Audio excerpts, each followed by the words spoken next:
Hello everyone, good evening everybody.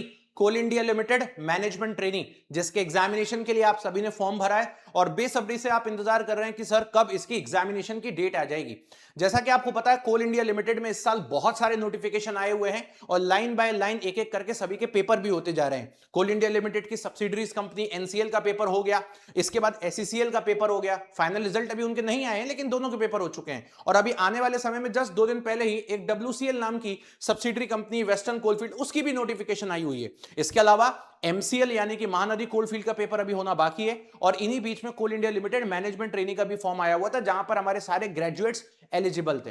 बच्चों का ये कहना है सर पेपर कब होगा, तो देखो यार, पेपर के बारे में मैंने आपको ऑलरेडी बता रखा है कि 20-25 अगस्त के बाद कभी भी आपकी डेट आ सकती है और जब भी डेट आएगी उसके 10-12 दिन पहले ही ये लोग आपको इंटीमेट करेंगे या बहुत वर्स्ट केस में 2 हफ्ते पहले आपको बताएंगे। उससे जल्दी आपको ये नहीं बताने वाले हैं। अगर मान लीजिए आपकी डेट 20 सितंबर है तो ये आपको बताएंगे 5 सितंबर के आसपास या 5 से लेकर 8 के बीच में बता देंगे कि 20 तारीख को आपका पेपर है। इसी तरीके से इन्होंने अभी अपने सारे नोटिफिकेशन के साथ किया हुआ है।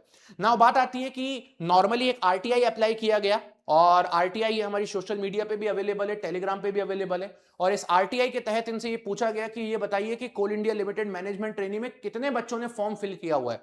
तो इस आरटीआई का रिप्लाई हमारे पास आया हुआ है और आप देखेंगे इस आरटीआई के अंदर जितने भी बच्चों ने फॉर्म फिल किया हुआ है उनके बारे में मैं आप लोगों को थोड़ा सा बताने की कोशिश करता हूं कि कितने ऐसे स्टूडेंट्स हैं जिन्होंने आरटीआई का ये आपके पास आरटीआई का रिप्लाई आया हुआ है। मैं आपको दिखा देता हूं, एक बार जस्ट देखेंगे यहां पे तो आप लोगों को थोड़ी सी क्लैरिटी मिलेगी कि कितने बच्चों ने हमारा फॉर्म, ये देखेंगे तो आप देखेंगे इतने बच्चों ने यहां पर फॉर्म फिलअप किया है। Kindly provide the discipline wise number of application receive for the post of management training against advertisement number 3 2026 in the following discipline.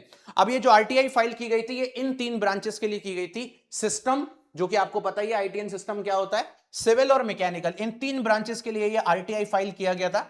तो इन्होंने रिप्लाई भी इन 3 ब्रांचेस के लिए ही दिया हुआ है और इनका ये कहना है कि सिविल में 48,000 बच्चों ने फॉर्म फिलअप किया है, मैकेनिकल में 38,000 बच्चों ने फॉर्म फिल किया हुआ है और सिस्टम में टोटल 42,000 बच्चों ने फॉर्म फिल किया हुआ है। तो अब बच्चों का यह भी कहना है कि सर बाकी ब्रांचेस का क्या, सर सिविल का क्या, इलेक्ट्रिकल का क्या, इलेक्ट्रॉनिक्स का क्या। तो मुझे ऐसा लगता है कि इलेक्ट्रिकल ब्रांच वाले जो बच्चे होंगे वो करीब करीब मैकेनिकल के आसपास ही मैच करने जाएंगे। हो सकता है प्लस माइनस थोड़ा बहुत आगे पीछे, बट कहीं ना कहीं यही होंगे। और इलेक्ट्रॉनिक्स वाले जितने भी बच्चे हैं उनके बारे में अगर मैं बात करता हूं तो इलेक्ट्रॉनिक्स वाले बच्चों का जो डेटा है वो मैकेनिकल इलेक्ट्रिकल से कम ही देखने को मिलेगा, ज्यादा देखने को नहीं मिलेगा।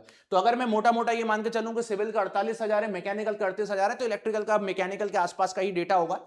मान सकते हैं 35,000 के आसपास या 40, बस इससे ज्यादा डेटा नहीं होगा। और इलेक्ट्रॉनिक्स वाले बच्चे तो मुझे लगता है कि 30 के भी अंडर में आ चुके होंगे, 30 भी क्रॉस नहीं किए होंगे।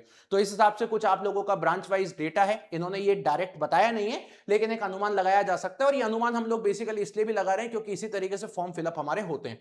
तो ये कुछ डेटा आपके सामने अवेलेबल है। नंबर ऑफ वैकेंसीज आपको पता ही है कितनी है, उस हिसाब से आप अपनी तैयारी को करते रहिए और बेहतर तरीके से एग्जीक्यूट करिए। वीडियो के नीचे और कमेंट बॉक्स में बताइएगा कि आपको और किन किन चीजों की इंफॉर्मेशन चाहिए आने वाले समय में कोल इंडिया लिमिटेड मैनेजमेंट ट्रेनिंग के लिए, वो भी आपको टाइम टू टाइम प्रोवाइड करते रहेंगे। So thank you so much, bye bye, take care and love you everybody.